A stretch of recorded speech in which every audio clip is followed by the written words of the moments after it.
കേരളത്തെ സംബന്ധിച്ചിടത്തോളം വിദ്യാഭ്യാസ ആരോഗ്യ മേഖലകളിൽ ലോകത്തിന് തന്നെ മാതൃകയായ ഒരു സംസ്ഥാനമാണ് കേരളം.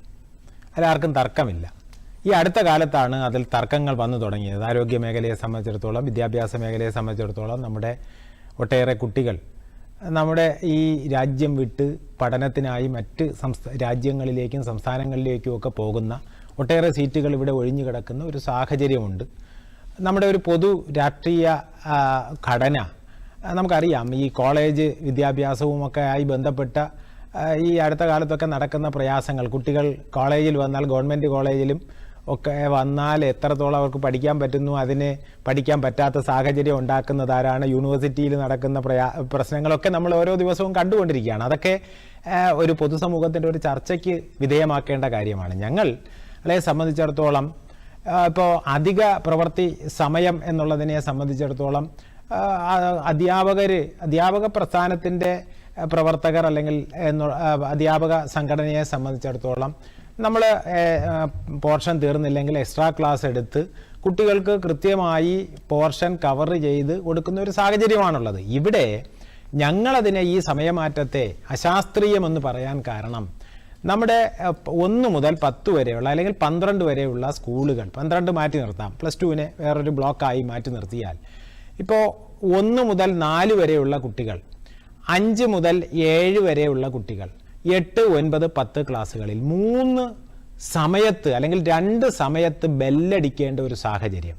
ഇപ്പോൾ 10 മണിക്ക് തുടങ്ങുന്നതിന് ഒരു ഭാഗം, ഒരിടത്ത് 9:45 തുടങ്ങുന്നു, അല്ലെങ്കിൽ 9:30 തുടങ്ങുന്നു, അങ്ങനെ അല്ലെങ്കിൽ 9:45 ഇങ്ങനെ പല തരത്തിലേക്ക് ബെല്ലടിക്കുന്നത് മൂലം നമുക്കൊരു സ്കൂളിനെ സംബന്ധിച്ചിടത്തോളം ഒരു അസംബ്ലി നടത്താൻ പറ്റാത്ത ഒരു സാഹചര്യം ഈ പല തലത്തിൽ ബെല്ലടിക്കുന്നത് കൊണ്ട് ഉണ്ടാകുന്ന ഒരു സാഹചര്യമുണ്ട്. നമ്മുടെ അസംബ്ലി നടത്താൻ കഴിയുന്നില്ല.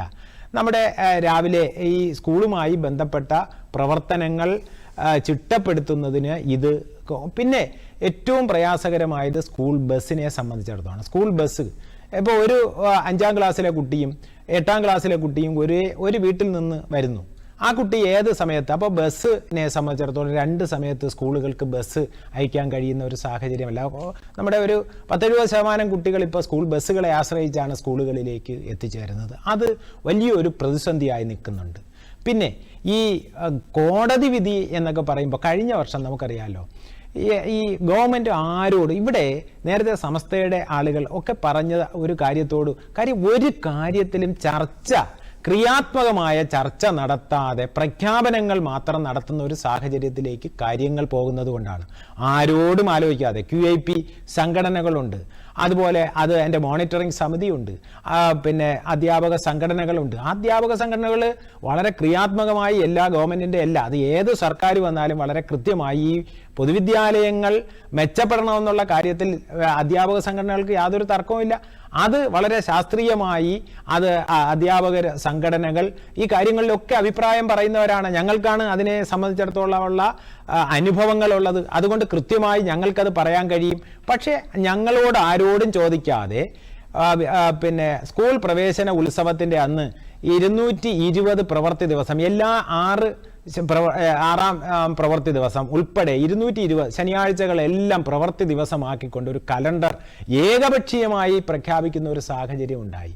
അതിനെതിരെയാണ് KPSTA കോടതിയിൽ പോവുകയും ശനിയാഴ്ചകൾ എടുത്തു കളയുന്ന, കോടതി ശനിയാഴ്ചകൾ പ്രവൃത്തി ദിവസമാക്കിയതിനെ റദ്ദാക്കി ആ കലണ്ടർ തന്നെ റദ്ദാക്കുന്ന ഒരു സാഹചര്യത്തിലേക്ക് പോയത് നമുക്കൊക്കെ ഓർമ്മയുണ്ട്. അതിനുശേഷം കോടതി പറഞ്ഞ എന്താ, ഒരു സമിതിയെ വെച്ച് ഈ കാര്യങ്ങൾ പഠിച്ച് നിങ്ങൾ പിന്നെ അത് നടപ്പിലാക്കണമെന്നാണ് പറഞ്ഞത്. ഒരു സമിതിയെ വെച്ചു. ആ സമിതിയുടെ മുന്നിൽ എല്ലാ അധ്യാപക സംഘടനകളിലും അവരുടേതായ അഭിപ്രായം പറഞ്ഞു. പക്ഷേ അതിനുശേഷം അതുമായി ബന്ധപ്പെട്ട ഒരു ചർച്ചയും നടന്നില്ല. ഈ അധിക സമയത്തെ സംബന്ധിച്ചിടത്തോളം ഒരിടത്തും ഒരു ചർച്ചയും നടന്നിട്ടില്ല. എവിടെ നിന്ന് വന്നു ഈ അധിക സമയം?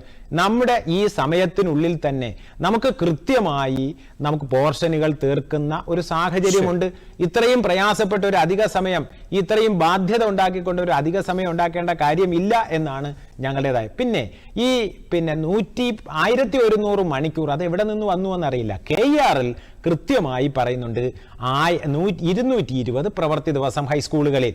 ആ 220 പ്രവൃത്തി ദിവസം അത് വിദ്യാഭ്യാസ ഓഫീസർ KER ഉണ്ടായ കാലം മുതൽ അതുള്ളതാണ്.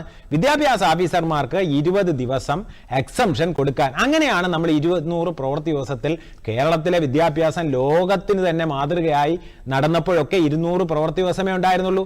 കേരളത്തിലെ വിദ്യാഭ്യാസ മേഖലയിൽ ഒട്ടേറെ വിഷയങ്ങൾ, അധ്യാപകരുടെ വിഷയങ്ങൾ, വിദ്യാർത്ഥികളുടെ വിഷയങ്ങൾ, ഉച്ചഭക്ഷണ വിഷയം, ഇതൊക്കെയുണ്ട്. ഇതൊക്കെ മാറ്റുന്നതിനായി പുതിയ ഒരു ഈ വിവാദ വിഷയങ്ങൾ കൊണ്ടുവരുന്നത് ഇനിയെങ്കിലും അവസാനിപ്പിച്ച് പൊതുവിദ്യാഭ്യാസത്തെ രക്ഷിക്കണം, സംരക്ഷിക്കണമെന്നാണ് ഞങ്ങൾക്ക് പറയാനുള്ളത്.